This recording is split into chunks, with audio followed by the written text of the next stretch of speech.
حضرت امیہ بن مخشی ایک صحابی ہیں، وہ فرماتے ہیں کہ ایک مرتبہ رسول کریم صلی اللہ علیہ وسلم بیٹھے ہوئے تھے اور ایک شخص کھانا کھا رہا تھا.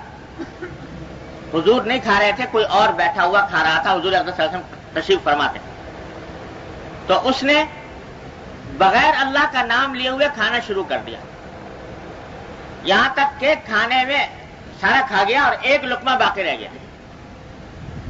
تو جب وہ آخری لقمہ لے جانے لگا اپنے منہ کی طرف تو اس وقت اس کو یاد آیا کہ میں نے بسم اللہ نہیں پڑھی تھی. اور حضور اقدس صلی اللہ علیہ وسلم کی تعلیم یہ ہے کہ اگر آدمی شروع میں بھول جائے تو جب بھی یاد آئے اس وقت کہہ لے. تو اس تعلیم کے مطابق اس شخص نے اسی وقت کہہ دیا بسم اللہ اولہ و آخرہ.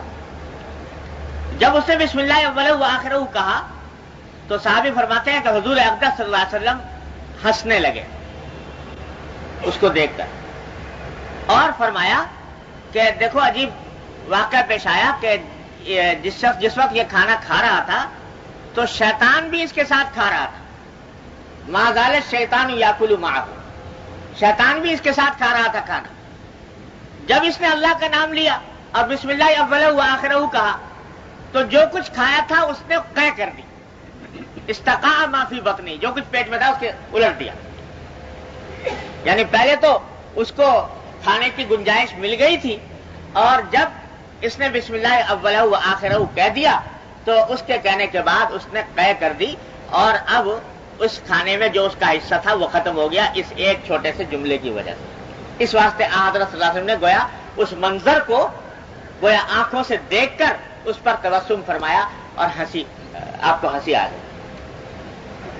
اشارہ اسی بات کی طرف فرما دیا کہ کسی بھی لمحے جب بھی یاد آ جائے تو آدمی بسم اللہ پڑھ لے اور بسم اللہ اولہ و آخرہ کہہ دے تو انشاءاللہ وہ اس کی جو بے برکتی ہے وہ زائل ہو جائے گی.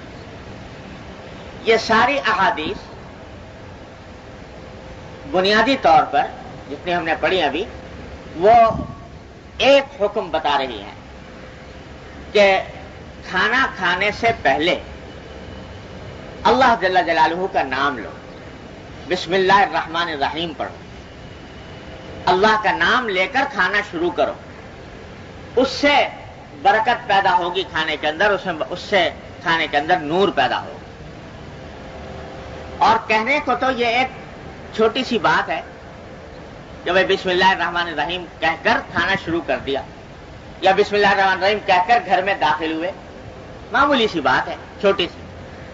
لیکن اگر غور کرو تو یہ اتنی بڑی عظیم الشان عبادت ہے اور اتنا عظیم الشان عمل ہے کہ اس کی وجہ سے پورا کھانا ایک طرف عبادت بن جاتا ہے، ثواب بن جاتا ہے، اور دوسری طرف اگر آدمی ذرا دھیان سے کہے بسم اللہ الرحمن الرحیم تو ایک بہت بڑے معرفت کا دروازہ کھل جاتا ہے. اللہ جل جلالہ کی معرفت کا دروازہ کھل جاتا ہے. بسم اللہ الرحمن الرحیم ذرا دھیان سے پڑھے، دھیان سے کہے. کیا کہ حقیقت میں یہ بسم اللہ الرحمن الرحیم اس طرف انسان کو متوجہ کر رہا ہے کہ جو کھانا میرے سامنے ہے یہ کھانا یہ میری قوت بازو کا کرشمہ نہیں، یہ کسی دینے والے کی عطا ہے. میرے بس میں نہیں تھا کہ میں یہ کھانا مہیا کر لیتا اور اس کے ذریعے اپنی حاجت پوری کر لیتا. یہ محض اللہ جل جلالہ کی عطا ہے، اس کا کرم ہے کہ اس نے مجھے عطا فرما دیا.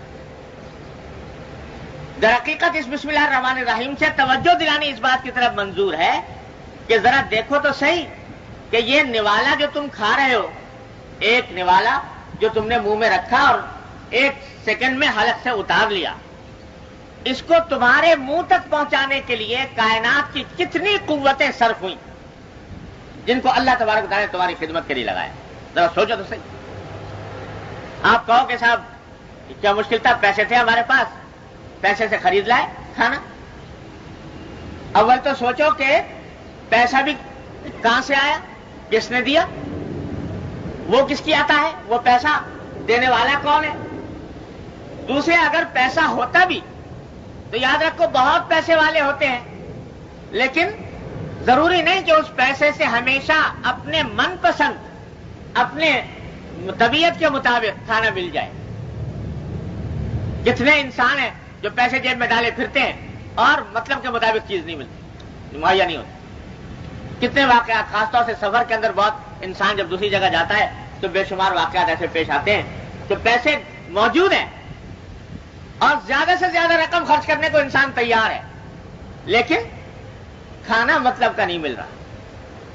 تو یہ پیسہ بھی اللہ تعالیٰ کی عطا اور اس پیسے کے ذریعے مطلب کے مطابق کھانا عطا کر دینا, یہ بھی اللہ تبارک و تعالیٰ کا کرم. ورنہ پیسے لیے ڈھونڈتے رہتے, پھرتے رہو چاروں طرف, لیکن کہیں نہیں میسر آتا. بہرحال میرے ساتھ تو سفر بہت کیا, اس واسطے ایسے مواقع بہت پیش آتے رہتے ہیں کہ الحمدللہ پیسے بھی ہیں, زیادہ سے زیادہ پیسے خرچ کر کے مطلب کی چیز حاصل کرنے کی استطاعت بھی اللہ تعالیٰ نے عطا فرمائی ہے, لیکن ڈھونڈتے پھرنے نہیں مل رہی.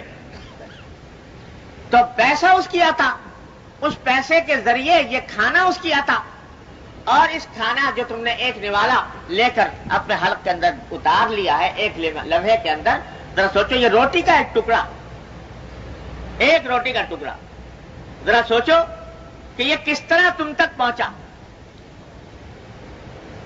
کہاں کسی کاشتکار نے زمین کے اندر بیج بویا گندم کا, اور اس سے پہلے زمین کو ہموار کرنے کے لیے کتنی مدت تک ہل چلایا, اس کے اندر زمین میں بیج ڈالا, اس کو پانی دیا, پانی دینے کے بعد اس کے اوپر ہوائیں چلی, اس کے اوپر سورج نے اپنی روشنی کرنیں ڈالی, اور پھر اللہ تبارک و تعالیٰ نے بادل بھیجے, بارشیں برسائیں, کوپل نمودار ہوئی.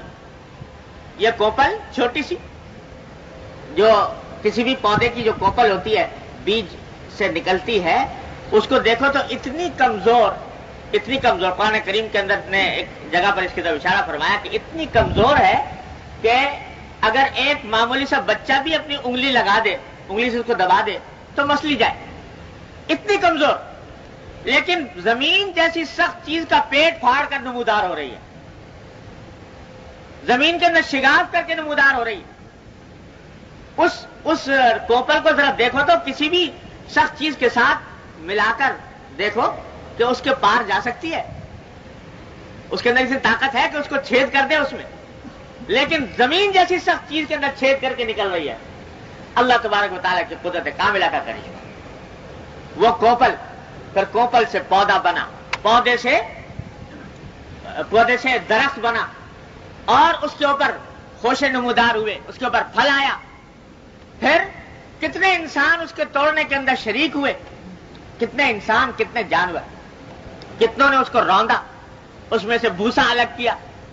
پھر کہاں کس شہر کے اندر پہنچا, وہاں سے جا کر ایک شہر سے دوسرے شہر, دوسرے شہر سے تیسرے شہر پہنچا, اور کتنے انسان اس کو بیچنے کے لیے بیٹھے, کون اس کو خرید کر لایا, کس سے تم تک پہنچا, کس نے اس کو آٹا بنایا اور کس نے اس کو گوندا, اور گوند کر تمہیں روٹی کا نوالا تمہارا ایک حلق کے اندر پہنچا, ایک اہمیت تم نے حلق سے اتار دی.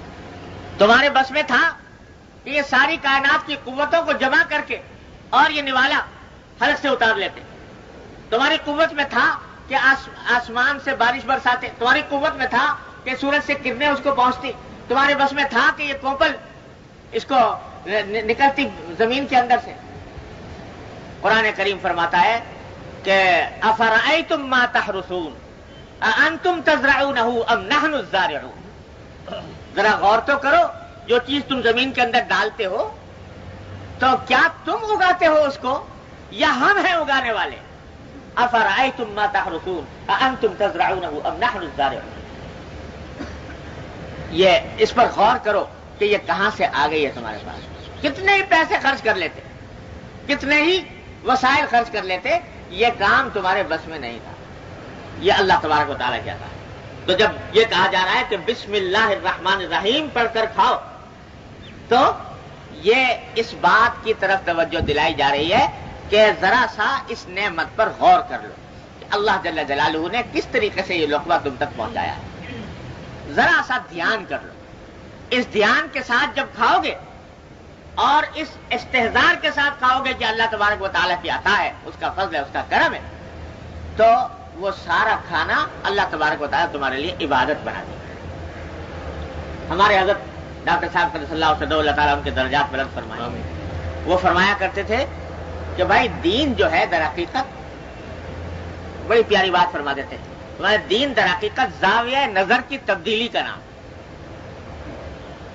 دین محض زاویہ نگاہ کی تبدیلی کا نام، ذرا سا زاویہ نگاہ بدل لو تو وہی دنیا جس کو دنیا سمجھ رہے تھے وہ دین بن جاتا۔ یہی کھانا بغیر بسم اللہ کے کھا لو، بغیر اللہ کا ذکر کیے ہوئے کھا لو، بغیر اللہ تبارک و تعالیٰ کی نعمت کا استحضار کیے ہوئے کھا لو، تو تم میں اور کافر میں کوئی فرق نہیں، اس کھانے کی حد تک کافر بھی کھا رہا ہے اور تم بھی کھا رہے ہیں، لیکن کوئی فرق نہیں۔ ٹھیک ہے تمہارا زبان کا چٹخارا تمہیں مل گیا اور یا بھوک تمہاری دور ہو گئی، لیکن یہ کھانا تمہارا دنیا ہے، اس کا دین سے کوئی تعلق نہیں۔ جیسے گائے بھینس بکری کھا رہے ہیں ویسے ہی تم بھی کھا رہے ہو، کوئی فرق نہیں۔